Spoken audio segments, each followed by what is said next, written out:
अगर आपने कभी सोचा है कि 1 अरब से ज्यादा लोग अपनी भागदौड़ डीएच भरी जिंदगी में अचानक सब कुछ क्यों रोक देते हैं, सड़कें खाली क्यों हो जाती हैं, दुकानों में टीवी के सामने भी डीच क्यों लग जाती है और हर घर से एक साथ आती हुई आवाजें कैसे एक ही कहानी कहती है। ये कहानी है एक बैट एंड बॉल के खेल की।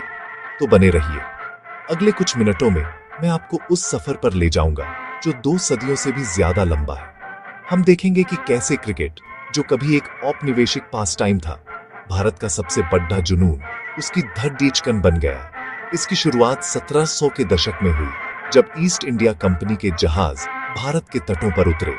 वो अपने साथ सिर्फ व्यापार और शासन का इरादा ही नहीं, बल्कि अपनी संस्कृति और अपने खेल भी लाए थे।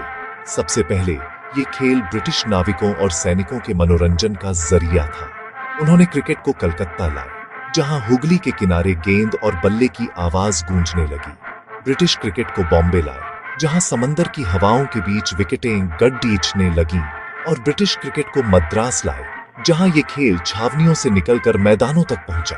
शुरुआत में यह खेल सिर्फ अंग्रेजों तक ही सीमित था, उनकी शक्ति और उनके अलग होने का प्रतीक। इस खेल को संस्थागत रूप देने के लिए क्लब बनने लगे।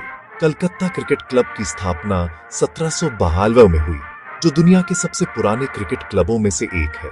इसके लगभग 1 सदी बाद 1875 तक बॉम्बे जिमखाना अस्तित्व में आया। ये क्लब ब्रिटिश अभिजात वर्ग के लिए थे, जहां भारतीय सिर्फ दर्शक या सहायक के तौर पर ही मौजूद हो सकते थे। लेकिन भारतीय कब तक दूर रहते? सबसे पहले पारसी समुदाय ने इस खेल को अपनाया। उन्होंने अंग्रेजों को खेलते देखा, खेल के नियम सीखे और जल्द ही अपनी टीमें बनाई। ये सिर्फ एक खेल नहीं था, बल्कि अंग्रेजों के बराबर खड़े होने का एक जरिया था। उनका जुनून इतना मजबूत था कि वे 1880 के दशक में इंग्लैंड का दौरा करते हैं, ये साबित करने के लिए कि भारतीय भी इस जेंटलमैन्स गेम में किसी से कम नहीं। इस चिंगारी ने आग पकड़ डीएच ली। जल्द ही हिंदू, मुस्लिम और अन्य समुदायों ने भी अपनी टीमें बना ली और 1911 में इतिहास रचा गया।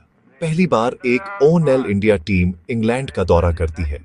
ये टीम भारत की विविधता का प्रतीक थी, एक ऐसी टीम जिसमें हर धर्म और क्षेत्र के खिलाड़ी थे, जो एक पहचान के तहत खेल रहे थे।